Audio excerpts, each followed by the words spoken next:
Жария. Assalamu alaikum урматтуу аламан улак сүйүүчү балбандар.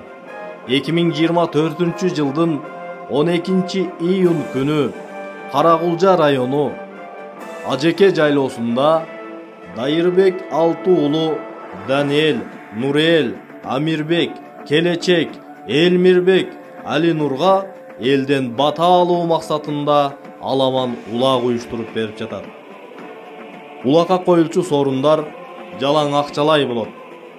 2000ден 15 жолу, 3000ден 10 жолу, 5000ден 5 жолу мына ушундай сорундар коюлуп, элдин башын бириктирип, жакшы той берип жатат. Урматтуу көрөрмандар, урматтуу балбандар, биздин тоюбузга келип, сыйлуу коногубуз болуп, ойноп күлүп кетиңиздер.